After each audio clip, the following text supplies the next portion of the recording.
Shalom. First and foremost, I want to give all praises, honor, and glory to Yahweh, Bahasham, Yahushai, Bahasham, Recha, Kodash. Double honors to the elders and the apostles of Great Millstone, and peace and blessings to the elect. And today we're going to go into the book of Ezra, the 8th chapter.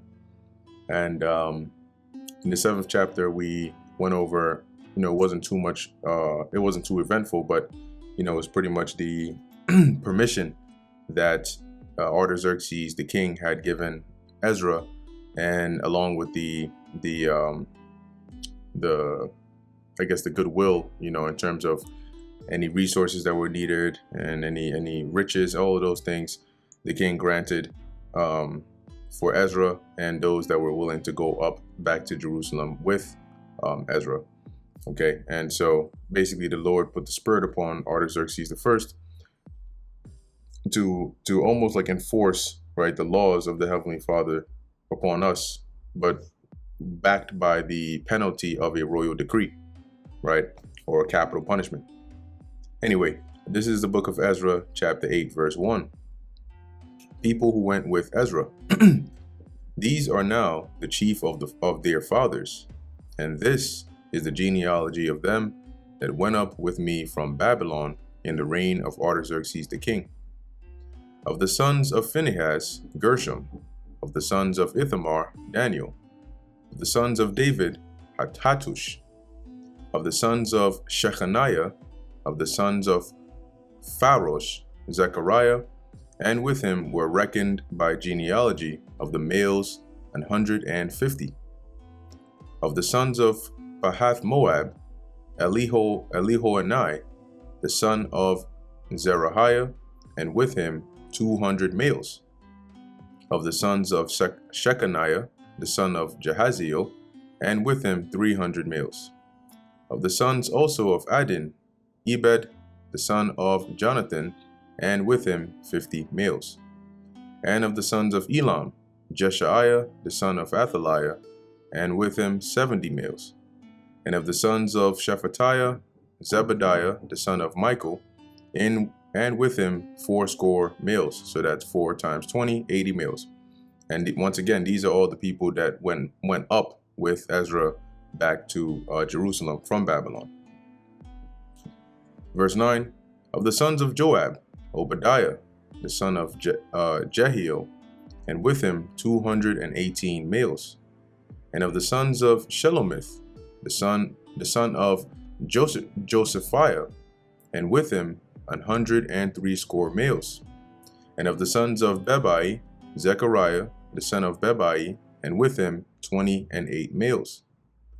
And of the sons of Azgad, Johanan, the son of Hakatan, and with him 110 males. And of the last sons of Adonikam, whose names are these: Eliphalet, Jeiel, and Shemaiah, and with them 80 males. Of the sons also of Bigvai, Uthai, and Zabud, and with them 70 males. Ezra sends for Levites. So these were the names of those that, excluding the Levites, as we're about to read, were on their way or ready to go with Ezra. Now, in the previous chapter, we read how Ezra left, I believe, in the first day of the first month from Babylon, and finally made it to Jerusalem the first day of the 5th month. Okay, now in this chapter, it's giving us a more detailed account of those that actually went with Ezra. Verse 15, and I gathered them together to the river that runneth to Ahava, and there abode we in tents 3 days. And I viewed the people and the priests, and found there none of the sons of Levi. Then sent I for Eleazar, for Ariel, for Shemaiah, and for Elnathan, and for Jarib, and for Elnathan, and for Nathan, and for Zechariah, and for Meshulam, chief men. Also for Joiarib, and for Elnathan, men of understanding. And I sent them with commandment unto Edo, the chief at the place Casaphia, and I told them what what they should do, or what they should say unto Iddo, and to his brethren the Nethinims at the place Cassiphia, that they should bring unto us ministers for the house of God. So you can sort of imagine, right, this place, which maybe we can see if we can get some information about this, but this is probably, maybe you had, okay, so it says here, Silvery, a place in Babylonia on the road between Babylon and Jerusalem, a site uncertain. So possibly a place where, well, if he's sending people to go and inquire for Levites over there, then you probably had some gathering of Levites there. Let's see if we can get anything more from the Bible dictionary. Yeah, so it doesn't really give any more context here, which is okay. It's fine. Verse 18. And by the good hand of our God upon us, they brought us a man of understanding, of the sons of Mahli, the son of Levi, the son of Israel, and Sherebiah, with his sons and his brethren 18, and Hashabiah, and with him Jeshaiah of the sons of Merari, his brethren and their sons 20. Also of the Nethinims, whom David and the princes had appointed for the service of the Levites, 220 Nethinims. All of them were expressed by name. And these were pretty much like the temple helpers, right? Helpers of the Levites for the service of the temple. And that's why I mentioned here, whom David had appointed for the service of the Levites. Then I proclaimed a fast there at the river of Ahava, and let's look at this area. River of Ahava map. See what we can find here. They're probably going to give some estimation, but we know that it makes sense that it would be close to where Babylon is, right? Because that's where they were departing from.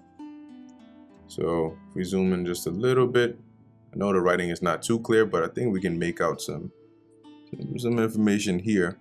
So they seem to place this river, possibly, I'm assuming here, somewhere around this region. Okay, somewhere around this region, before they departed on their actual journey to Jerusalem. So it's good to have some rough idea as to, you know, where these things are actually taking place. Can't stress that enough. All right, verse 21. Then I proclaimed a fast there at the river of Ahava, that we might afflict ourselves before our God, to seek of him a right way for us, and for our little ones, and for all our substance. For I was ashamed to require of the king a band of soldiers and horsemen to help us against the enemy in the way. See? So like I mentioned when we went into Ezra the 7th chapter, that journey, right, traveling all the way here, you're going through different lands, different areas. You're going to be, and with such a large entourage, obviously they're going to be bandits. They're going to be people along the way that are lurking, right, and looking for, you know, people they can attack on the way. And Ezra here, like he said, he had already put the Lord out there, right, as we're about to read here. And so it would be a shameful thing, right, to now turn around and say, hey, yeah, our God can do this, he can deliver this, and anybody that comes against us, he'll basically take them out the way. And then you turn around and say, by the way, can you give us some soldiers real quick, you know, just to protect us? So that's why he was basically indirectly forced to just have that faith. For I was ashamed to require of the king a band of soldiers, right, an army of soldiers and horsemen to help us against the enemy in the way, because we had spoken unto the king, saying, the hand of our God is upon all them for good that seek him, but his power and his wrath is against all them that forsake him. So we fasted and besought our God for this, and he was entreated of us. Then I separated 12 of the chief of the priests, Sherebiah, Hashabiah, and 10 of their brethren with them, and weighed unto them the silver and the gold and the vessels, even the offering of the house of our God, which the king and his counselors and his lords and all Israel there present had offered. I even weighed onto their hand 650 talents of silver, and silver vessels 100 talents, and of gold 100 talents, which is a lot. Also 20 basins of gold of 1,000 drums, and 2 vessels of fine copper, precious as gold. And I said unto them, Ye are holy unto the Lord Yahweh. The vessels are holy also, and the silver and the gold are a freewill offering unto the Lord Yahweh, power of your fathers. Watch ye and keep them, until ye weigh them before the chief of the priests and the Levites, and the chief of the fathers of Israel at Jerusalem, in the chambers of the house of the Lord. So took the priests and the Levites the weight of the silver and the gold, and the vessels, to bring them to Jerusalem unto the house of our God. Then we departed from the river Ahava on the 12th day of the first month, to go unto Jerusalem, and the hand of our God was upon us, and he delivered us from the hand of the enemy, and of such as lay in wait by the way. So however that was, they don't really give the details here, but just long story short, the Lord granted us a safe passage, when going through that region. Now, here it mentions the 12th day of the first month, right? But when we go to the 7th chapter, I believe it mentioned the first day. But let me actually go to it and read it there, because I believe it mentions that they left Babylon the first day of the first month, right? So then that means this river Ahava would probably have to be, a little bit away from Babylon, that's where, he did the head count, got the Levites, they did the fast, and then they went on from there. But let's see if we can find that in here. Yeah, see, Ezra 7 and 9, for upon the first day of the first month began he to go up from Babylon, right? And so before they did their full-on departure, right, because this is now at the river of Ahava, that's probably where that 12-day span, came in the midst there. Nevertheless, this is part of their journey back to Jerusalem. Verse 32, and we came to Jerusalem and abode there 3 days. Now on the 4th day was the silver and the gold and the vessels weighed in the house of our God by the hand of Meremoth, the son of Uriah the priest. And with him was Eleazar, the son of Phinehas. And with them was Jozabad, the son of Jeshua, and Noadiah, the son of Benui, Levites, by number and by weight of every one, and all the weight was written at that time. Also the children of those that had been carried away, which were come out of the captivity, offered burnt offerings unto the God of Israel. So basically those whose parents were the captives, right, that were taken into Babylon, you had some, right, who came along with those that were returning to Jerusalem.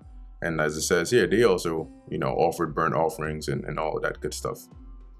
12 bullocks for all Israel, 96 rams, 77 lambs, 12 he-goats for a sin offering, and all this was a burnt offering unto the Lord Yahweh. And they delivered the king's commission unto the king's lieutenants, and to the governors on this side the river, and they furthered the people and the house of God. So the permission, right, the order that Artaxerxes wrote for Ezra, they pretty much related to the lieutenants, the governors, and so they did as they were told. And that brings us to the end of Ezra, the 8th chapter. Lord willing, this was edifying to the elect.